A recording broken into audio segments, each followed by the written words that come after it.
حضرت ابو مسعود رضی اللہ عنہ بیان کرتے ہیں کہ جب ہمیں رسول اللہ صلی اللہ علیہ وسلم نے صدقہ کرنے کا حکم دیا تو حضرت ابو عقیل رضی اللہ تعالیٰ عنہ نے نصف ساع صدقہ کیا۔ ایک اور صحابی اس سے بہت زیادہ مال لے کر آئے۔ منافقین کہنے لگے اللہ تعالیٰ اس شخص یعنی حضرت ابو عقیل کے اس قلیل صدقے سے بے نیاز ہے، اور اس دوسرے شخص نے صرف ریاکاری کے لیے صدقہ کیا ہے۔ تو یہ آیت اتری الذین یلمزون المتطوعین الآیہ، یعنی منافق لوگ خوشی سے کثیر صدقہ کرنے والے ایمان والوں کو بھی عیب لگاتے ہیں، اور ان غریب مسلمانوں کو بھی جن کے پاس مشقت سے کمایا ہوا تھوڑا سا مال ہے۔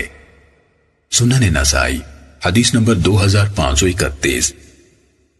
حضرت حکیم بن حزام رضی اللہ تعالیٰ عنہ بیان کرتے ہیں کہ میں نے رسول اللہ صلی اللہ علیہ وسلم سے مال مانگا، آپ نے مجھے دیا، میں نے پھر مانگا، آپ نے پھر دیا، میں نے پھر مانگا، آپ نے پھر دیا، ساتھ ہی فرمایا بلا شبہ یہ مال سبز و شیریں ہے، جو شخص اسے دل کی پاکیزگی کے ساتھ لے گا اس کے لیے اس میں برکت ہوگی، اور جو دل کے طمع و حرص کے ساتھ لے گا اس کے لیے اس میں برکت نہ ہوگی، اور وہ اس شخص کی طرح ہوگا جو کھاتا ہے مگر سیر نہیں ہوتا، اور اوپر والا ہاتھ نیچے والے ہاتھ سے بہتر ہے۔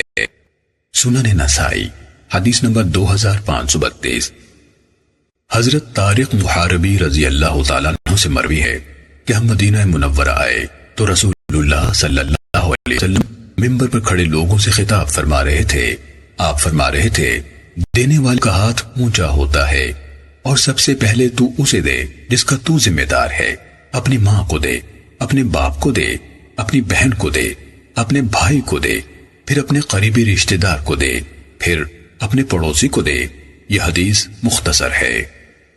سنن نسائی حدیث نمبر 2533۔ حضرت عبداللہ بن عمر رضی اللہ تعالیٰ عنہ سے روایت ہے کہ رسول اللہ صلی اللہ علیہ وسلم نے صدقہ کرنے اور مانگنے سے بچنے کا ذکر کرتے ہوئے فرمایا اوپر والا ہاتھ نیچے والے ہاتھ سے بہتر ہے، اوپر والا ہاتھ دینے والا ہاتھ ہے اور نیچے والا ہاتھ مانگنے والا ہے۔